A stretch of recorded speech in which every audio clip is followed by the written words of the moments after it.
Que Deus abençoe em tudo. Lucas capítulo 24, de 1 a 12. Lucas 24, de 1 a 12. Diz assim a boa palavra do nosso Deus. No primeiro dia da semana, de manhã bem cedo, as mulheres levaram ao sepulcro as especiarias aromáticas que haviam preparado. Encontraram removida a pedra do sepulcro, mas, quando entraram, não encontraram o corpo do Senhor Jesus. Ficaram perplexas, sem saber o que fazer.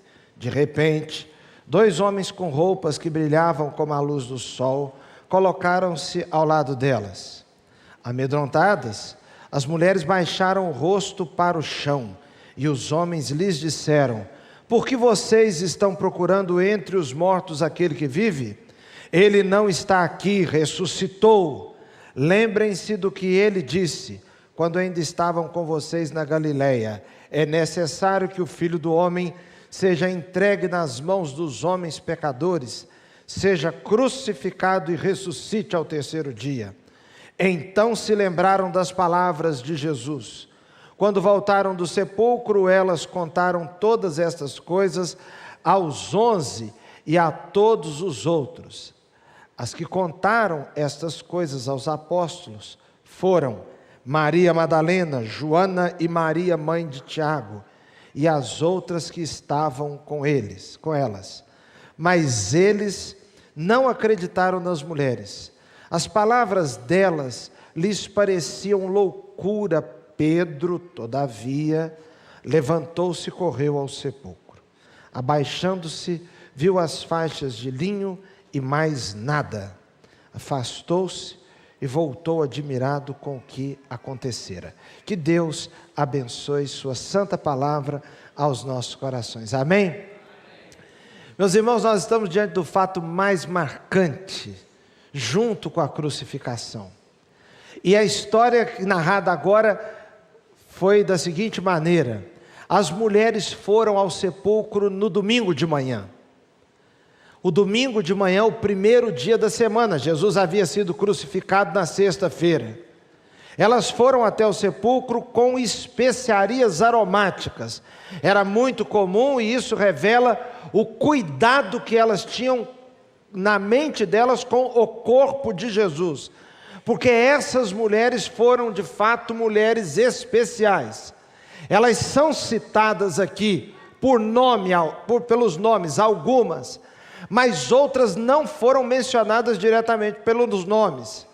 A primeira mencionada é Maria Madalena. Essa Maria Madalena tem uma participação muito linda e uma história de vida linda. O pouco que a Bíblia retrata ou fala sobre ela já revela algo de muitas coisas especiais. Essa mulher era uma mulher oprimida.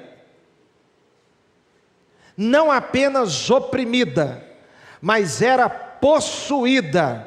A opressão é quando o diabo ou espíritos demoníacos, eles ficam pressionando, oprimem a vida da pessoa, têm influência, perturbam, trazem tristeza, dor espiritual, traz perturbação.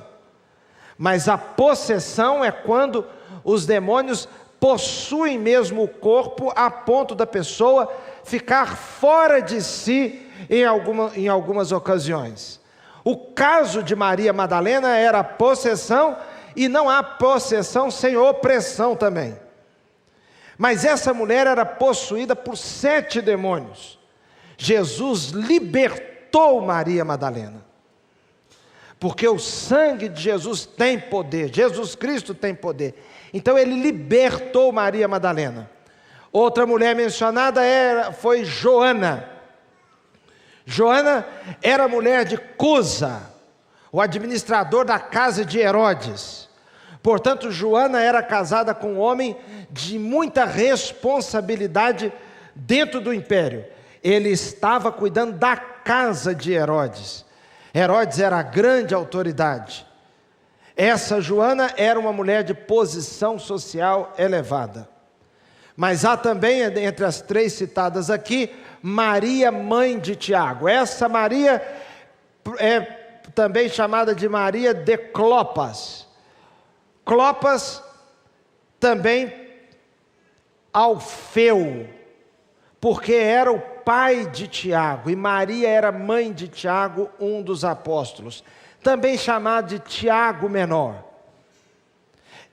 As três, então, vão acompanhadas de outras mulheres até o sepulcro. Irmãos, essas três viveram uma situação simplesmente indescritível, porque elas chegaram no sepulcro e não encontraram a pedra havia sido removida. É interessante que na sepultura de Lázaro, Jesus mandou que os homens retirassem a pedra. Ele iria fazer o impossível. No caso de Jesus, da morte de Jesus, a pedra foi removida miraculosamente pelo próprio Deus. A Bíblia retrata a ressurreição de Jesus como um ato inteiramente divino. Deus o ressuscitou dentre os mortos. Elas chegam ali e encontram a pedra removida. O simples fato da pedra estar removida já poderia e era natural e causaria mesmo um certo espanto. Olharam para dentro do sepulcro e não viram nada. Não tinha ali o corpo. Outro espanto. Elas começam a procurar, mas aí aparecem dois seres celestiais, dois homens ou dois anjos, brilhando como o sol. Irmãos, só os dois anjos daria para deixar qualquer pessoa desestabilizada, porque você sabe que o contato do ser humano com o sobrenatural traz uma perplexidade. Foi o que aconteceu. Então estão ali Maria, mãe de Tiago, Maria Madalena e Joana, acompanhada de outras mulheres. Nada no sepulcro, dois homens resplandecendo como o sol. E disseram a elas: o que vocês estão procurando? Ou vocês estão procurando dentre os mortos aquele que vive? Elas também não entenderam nada, irmãos. Elas não entenderam. Parece óbvio para nós agora, mas existiram coisas que nem os apóstolos compreenderam na sua grandeza, enquanto estavam com Jesus. Os apóstolos, por exemplo, não esperavam que Jesus fosse ser crucificado. Eles não tinham a dimensão de tudo que estava para acontecer. Somente no Pentecostes, passada a história e com a vinda do Espírito, porque sem o Espírito Santo nós temos cegueira, nós não entendemos nada do campo espiritual, nós não compreendemos nem a história, mesmo aquilo que vivemos. Então, quando elas chegam ali, a pergunta para elas era assim: olha, como não? É claro que nós temos que procurar Jesus aqui, porque ele foi crucificado na sexta-feira e é para cá que ele veio. É aqui que está o corpo. Então, os anjos disseram para elas: não, vocês não se lembram do que ele falou? Vocês não se lembram? Aqui, meus irmãos, existe uma questão muito séria com relação a vocês não se lembram daquilo que ele falou? O esquecer-se era uma situação muito séria no Antigo Testamento. Esquecer de quê? Da lei, esquecer da palavra. O livro de Deuteronômio, por exemplo, enfatiza sistematicamente para se lembrar, lembrem-se da palavra, lembrem-se da lei, lembrem-se do estatuto, lembrem-se dos mandamentos, lembrem-se de onde você veio, lembrem-se como Deus libertou. Então agora, as mulheres estão diante de uma situação que elas estão esquecidas do quê? Da palavra de Jesus. Quando Jesus disse a elas e aos apóstolos, em Mateus 16, por exemplo, ele diz: é necessário É necessário que o Filho do Homem vá para Jerusalém, seja entregue nas mãos das autoridades. É necessário que ele morra e ressuscite. É necessário. Mas elas esqueceram disso. Por quê? Porque, meus irmãos, é aquilo que eu acabei de dizer ainda há pouco. Muitas coisas da palavra, muitas coisas do próprio Deus têm uma dimensão muito maior do que quando nós lemos, nós entendemos. As questões, por exemplo, ligadas a céu, as questões ligadas às últimas coisas, aos últimos acontecimentos. É muito comum que quando há uma guerra, quando há uma situação de abalo no mundo, e as guerras elas servem, dentre outras coisas, para nos lembrar que Jesus Cristo vai voltar, porque os rumores de guerras e as guerras, mas irmãos, às vezes acontece alguma coisa e nós já estamos querendo montar um final do jeito que nós imaginamos. Muita coisa vai ser tão diferente do jeito que nós imaginamos. Assim como também a própria vinda de Jesus foi diferente, a crucificação, a compreensão humana estava errada. A respeito da vinda de Jesus, pensaram no Cristo guerreiro, num Cristo que não fosse manso e humilde de coração. Manso e humilde de coração não estava dentro da expectativa, de jeito nenhum. Tem gente que até hoje não entendeu que Jesus é manso e humilde de coração. Tem gente que gosta do Jesus com um porrete na mão sem parar. Um chicote, dando pancadaria para todo lado. Tem gente que gosta até de pastor sem educação. Tem gente que admira para ser assim, admirado, para poder concordar. Tem que ser bruto, tem que ser bem diferente de Jesus. Porque aquele jeito manso e humilde de coração parece que não cabe na nossa cabeça. Na nossa cabeça é na mão, é no tapa, é no arranhão. É no chute, é no pontapé. Manso e humilde de coração, meus irmãos, não está na nossa cabeça, não. Nós gostamos é da grosseria. Nós gostamos é da coisa violenta.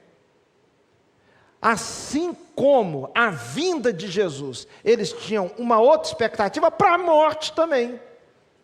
Para a morte. Jesus morrer na cruz não estava no script. Agora, quando as mulheres chegam lá, não encontram nada, ficaram perplexas diante daquele, os anjos, como eu disse. Eu fico muito impressionado que, às vezes, as pessoas narram uma experiência com Deus, e Deus pode nos dar experiências maravilhosas mesmo e fantásticas.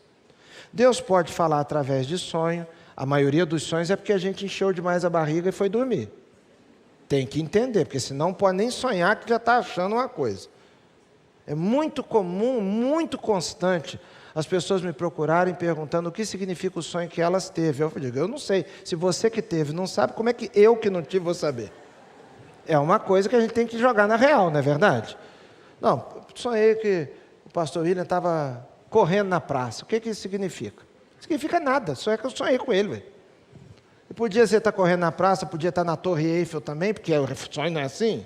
Uma hora está correndo na praça Mato Grosso, daqui a pouco está lá na Torre Eiffel. Daqui a pouco está comendo angu com feijão lá em Austin.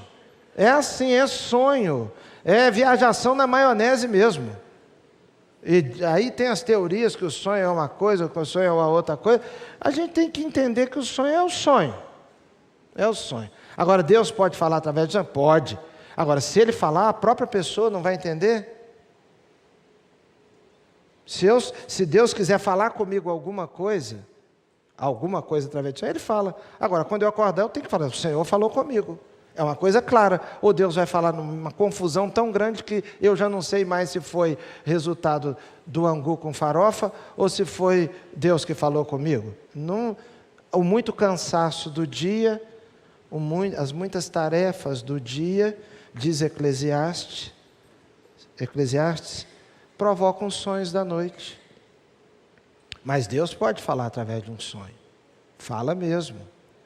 Deus pode enviar até um anjo na casa da gente, se Ele quiser. Às vezes o anjo aparece lá vestido assim, normal. Às vezes o anjo aparece lá, assim, normal. É um anjo, um enviado de Deus, porque Deus coloca na vida da gente seus anjos. Pode acontecer dele aparecer igualzinho a gente vê no filme, com asa, Pode também. Deus manda o anjo do jeito que Ele quiser, dono do anjo, dono seu, dono de tudo. Pode acontecer também de Deus mandar um anjo no sentido da gente receber uma mensagem, o anjo é um mensageiro. Sim. Pode acontecer da gente ter uma visão? Pode. Pode acontecer também da gente ter uma vertigem, que é outra coisa. E também acontece muito. A pessoa fica sem comer até não sei que horas, começa a trocar Jesus por Genésio, tijolo com rapadura, começa a ver as coisas, começa a ter vertigem. A gente às vezes está com tanta vontade de alguma coisa que a gente começa a enxergar aquilo. Muito bem, mas Deus pode dar uma visão? Pode. Ele pode. Ele pode, porque Ele é Deus, faz o que quiser e conversa com os seus filhos do jeito que quiser. Muito bem. Agora, se tiver uma coisa tremenda na sua vida, isso vai trazer uma perplexidade em você mesmo. Aqui em Irajá tem uma igreja, eu escutei o pastor contando que um irmão chegava sempre assim, o culto já começando, ou já o culto começou, o irmão chamava o pastor e fazia um pedido difícil, complexo para o pastor. Pastor, eu quero cantar. Inicialmente o pastor pensou, não, pode cantar com o pessoal, todo mundo junto. Mas aí percebeu que não, ele queria cantar na frente da igreja. E o pastor ficou meio assim, aí ele falou assim, pastor, eu tive uma experiência hoje que eu fui no céu e voltei. Olha, irmão, se a pessoa foi no céu e voltou, ela merece cantar, vamos lá, né? Vamos ser sinceros. Se você, por exemplo, hoje visitou o céu, sai até daqui da frente para você poder explicar para nós o que aconteceu no céu, porque é uma coisa tremenda.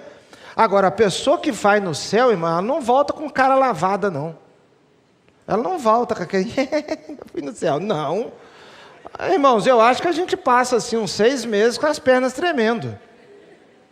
A pessoa foi no céu, viu os anjos, isso é uma coisa que não é igual assim, fui ali no Largo do Bicão e comprei um galeto. Isso é uma outra coisa. Isso é uma coisa que nós não temos nem estrutura para uma coisa dessa. Dá para desmaiar lá. O apóstolo Paulo, nosso irmãozinho em Cristo do Novo Testamento, ele foi no terceiro céu. Sabe quanto tempo depois ele teve coragem de contar? 14 anos. Ele não veio de lá, fui lá, não. Ele ficou tão sem entender o que estava acontecendo que demorou 14 anos para contar. Quando contou, ainda contou assim. Teve um homem, ele não falou, não, ele não postou no Instagram. Ele ficou até todo confuso, todo enrolado. Hoje em dia, esse negócio de Instagram, as pessoas estão transformando, vou comer um pastel, eles transformam num evento. O outro foi no céu e demorou 14 anos para falar. Quando falou assim. Teve um homem, olha bem como é que são as dúvidas da vida, né, irmãos? É bom a gente saber que ter dúvidas é uma coisa normal. Ele disse, teve um homem que se no corpo não sei nem se foi com o corpo e tudo lá para cima. Se fora do corpo também, não sei. Então quando alguém perguntava, mas Paulo, como é que foi isso? Ele falou, não sei. É tão bom a gente viver com gente normal, não é verdade? Porque tem gente que é tão assim espetacular que a gente fica pensando, a gente fica se sentindo até mal. Porque a gente pensa, às vezes a pessoa faz uma narrativa sobre si mesmo, sobre a sua família, parece que não há problema nenhum, parece que não tem nada.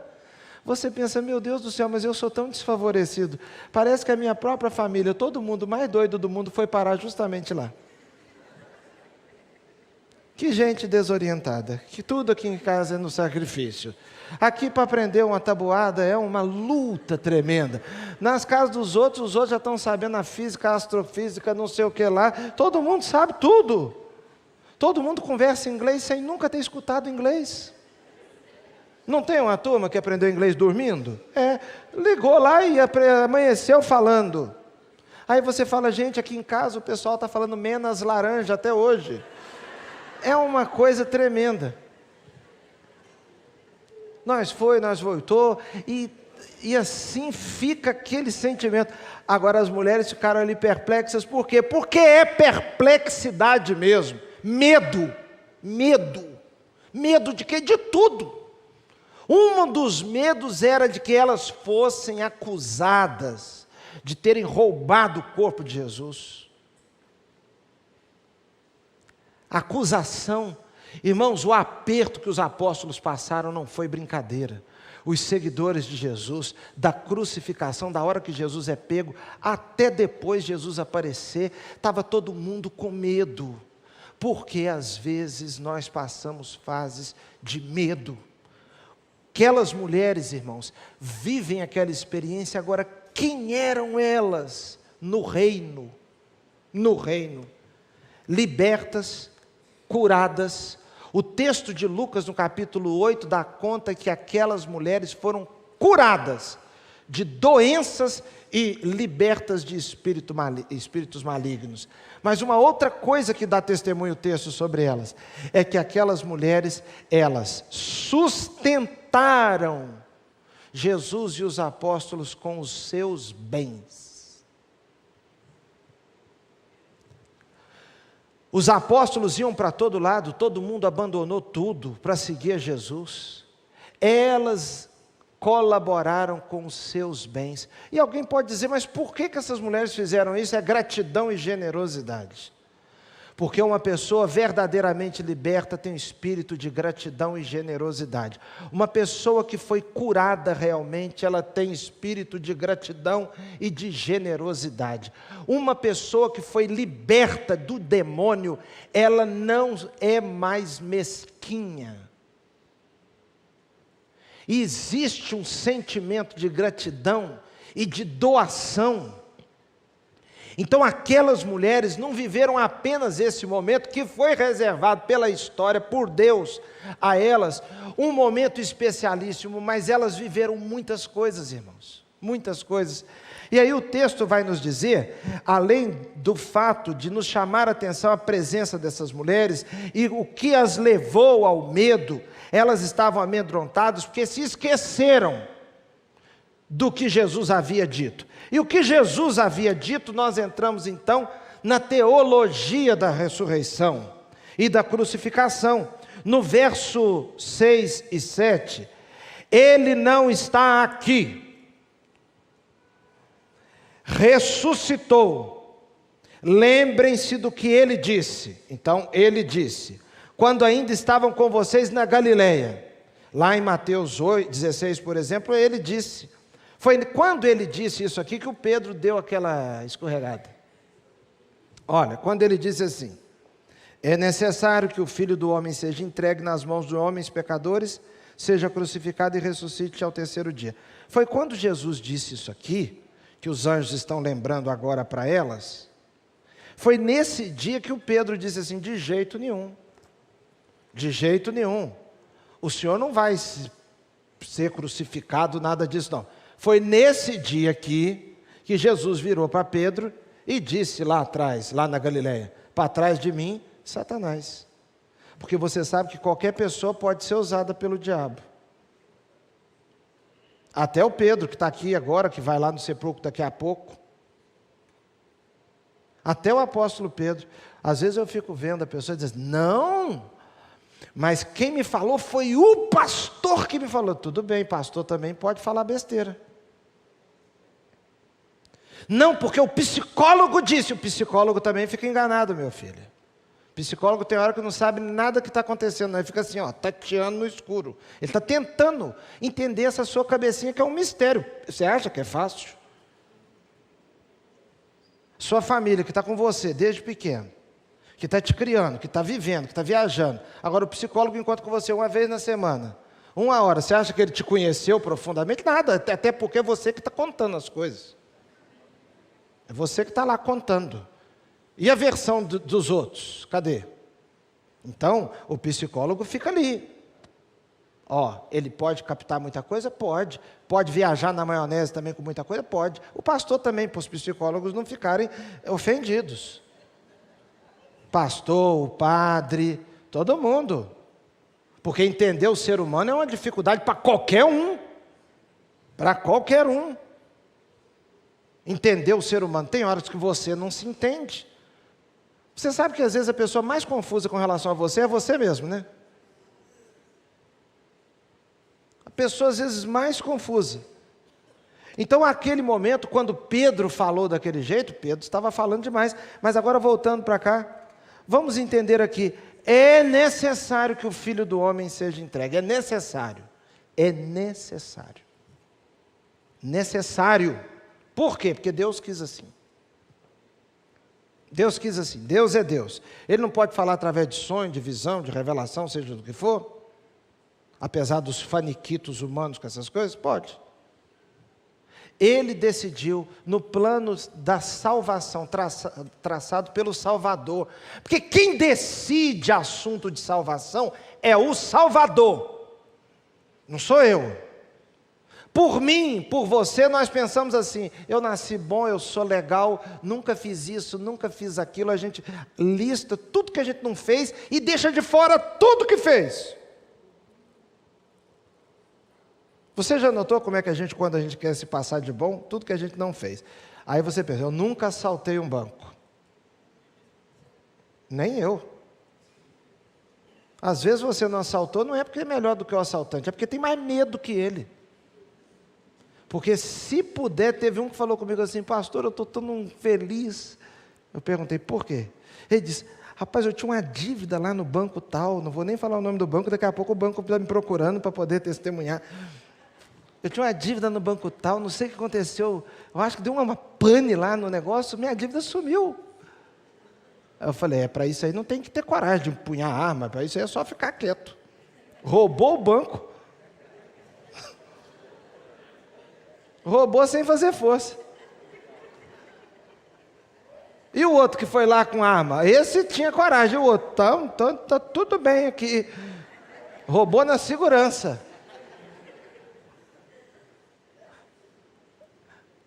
A gente sempre pensa de um jeito que nos favoreça. Agora, era necessário, porque o traçado da história, envolvendo a cruz, envolvendo o modo como Jesus foi tratado, a própria pessoa de Jesus, o papel de Jesus, Deus colocou como necessário. É necessário que o Filho do Homem, Jesus como Filho do Homem, sua natureza divina, Filho de Deus e Deus. No Evangelho de João, no princípio era o Verbo, e o Verbo era Deus. Ele estava com Deus e era Deus. Nada do que foi feito teria sido feito sem Ele, Jesus Deus. Mas Ele é Filho do homem. Como Filho do homem, Jesus é homem. Aquilo que ocorreu com ele foi experimentado, sentido, recebido na carne, como ser humano, sofreu. Jesus não era como uma assombração, um espírito apenas, porque senão não haveria sofrimento nenhum e nem identificação com o ser humano. Mas há uma identificação de Jesus com o ser humano. A Bíblia diz que essa identificação era necessária, porque nós temos um sumo sacerdote, que é Jesus, que como nós em tudo foi tentado. Então, era necessário que o Filho do Homem seja entregue. De fato, Jesus foi entregue por quem? Qual o nome do apóstolo? Judas. Ninguém passou mais a botar o nome de Judas em ninguém. Tem André, Felipe para todo lado, João, Pedro, Tadeu também tem. Tem esses nomes por todo lado. Não há o nome, Tiago tem para todo lado. Não há ninguém que chama Judas. Agora, o Judas entregou, como representante da raça. Interessante. Jesus entregou, Judas entregou. Ele seja entregue nas mãos de homens pecadores. A justiça humana muitas vezes é assim. Homens pecadores sentenciam contra outros no nosso caso, pecadores também, mas no caso de Jesus não. Ele seja crucificado e era necessário que ele ressuscitasse. A crucificação é necessária por causa do pecado humano, porque Jesus, ele ficou em nosso lugar. Jesus é chamado na Bíblia de segundo Adão. Adão, representante da raça, porque Adão pecou e ele nos representava lá. Jesus é o segundo Adão. Ele, o perfeito, foi crucificado em nosso lugar. E nós tomamos a cruz como a cruz, ou o evento da cruz, o Jesus da cruz que nos justifica. Nós somos justos por meio da justiça de Jesus, não por meio da nossa justiça. Eu não tenho justiça própria, você também não tem justiça própria. Mas Cristo, que é justo, o justo sofreu pelos injustos. Então o texto diz, é necessário que ele seja crucificado e ressuscite. A ressurreição era necessária, porque a ressurreição é que mostrou, evidenciou que Jesus não é um simples personagem da história. E aí vem a pergunta, por que procuram dentre os mortos aquele que está vivo? Você sabe que uma grande questão na vida é como você encara Jesus. Se Jesus para você vivo está, ou se Jesus vivo já esteve vivo. Jesus vivo para nós significa que não há impossíveis de Deus para a sua vida, não há. Se você não crê que Jesus está vivo, você não tem esperança. Toda a sua necessidade vai depender daquilo que a ciência, daquilo que o dinheiro, a sociedade, as circunstâncias podem lhe dar. Só que muitas vezes na vida, e não são poucas as vezes, que nós necessitamos de coisas que o dinheiro não compra, a sociedade não pode nos dar e não tem remédio. Muitas vezes. E é aí que vem um operar sobrenatural de Deus. Quando pergunta lá, por que vocês estão procurando entre os mortos aquele que vive? Será que você também não tem procurado ou deixado Jesus dentre os mortos, mas Jesus está vivo na sua vida? Vivo, operoso. O texto vai dizer que no verso 8, então elas se lembraram das palavras de Jesus. Agora acontece um fato que era de se esperar também. Verso 9, quando voltaram do sepulcro, as mulheres voltaram do sepulcro, elas contaram essas coisas aos 11 e aos outros, porque os 11 eram 12, mas Judas traiu, ficou fora. Os 11 e outros discípulos estavam também, pessoas que seguiam a Jesus. As que contaram essas coisas eram Maria Madalena, Joana e Maria, mãe de Tiago, e outras que estavam com elas lá. Verso 11, mas eles não acreditaram nas mulheres. Será que eles não acreditaram nas mulheres porque elas eram mulheres? Claro que não. Claro que não. Não acreditaram nas mulheres porque era inacreditável mesmo. O caso de Tomé, foram as mulheres que contaram para Tomé que Jesus apareceu? Não, foram os homens. E ele acreditou? Também não. Por quê? Porque era uma coisa inacreditável. As mulheres voltaram, contaram para eles, eles ficaram sem acreditar nelas. Por que que eles ficaram sem acreditar? Porque eles também não estavam mais se lembrando das palavras de Jesus lá em Mateus 16. É necessário que o Filho do Homem vá para Jerusalém, seja entregue nas mãos das autoridades, que ele seja morto e que ele ressuscite. Todo mundo esqueceu. Todo mundo esqueceu. Irmãos, às vezes vem uma realidade tão acachapante, vem uma realidade tão explosiva, vem uma realidade tão violenta sobre a vida, que a pessoa, é natural que ela se esqueça da promessa, da palavra. No nosso caso, nós temos uma tremenda bênção, que é a presença do Espírito Santo de Deus, que Jesus deixou conosco, colocou em nós, para nos fazer lembrar.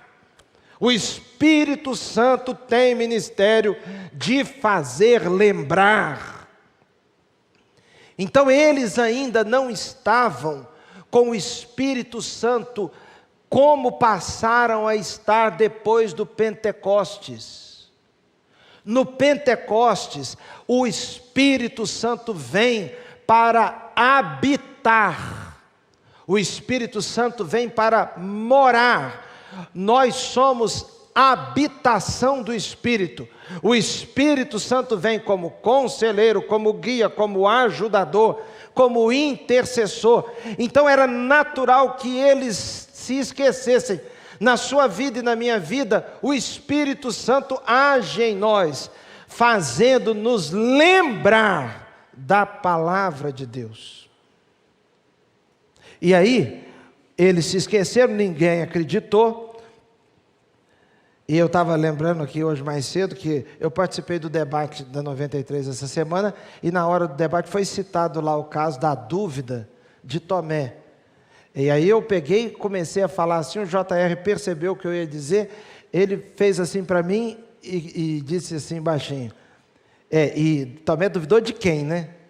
Ele estava concordando com o que eu ia falar, ele percebeu o que eu ia dizer. Era natural que o Tomé realmente não acreditasse. Porque o Tomé não tinha noção também da grandeza da coisa. O que aconteceu? Tomé duvidou de quem? Do testemunho dos apóstolos. Tomé duvidou de Jesus também? Duvidou, porque ele não guardou aquela palavra de Jesus que ele iria ressuscitar. Então duvidou de todo mundo. Agora o Tomé, os outros acreditaram por quê? Os outros acreditaram, os outros viram quando Jesus apareceu. O Tomé faltou o culto. É uma coisa triste faltar o culto. Porque Jesus costuma passar no meio do culto, aí a pessoa fica assim, o meu pai que sempre falou, às vezes aquele culto que você não dá nada por ele, é o culto que Deus vai te abençoar.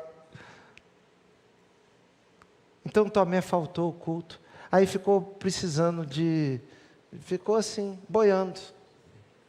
Porque quem falta ao culto, fica boiando.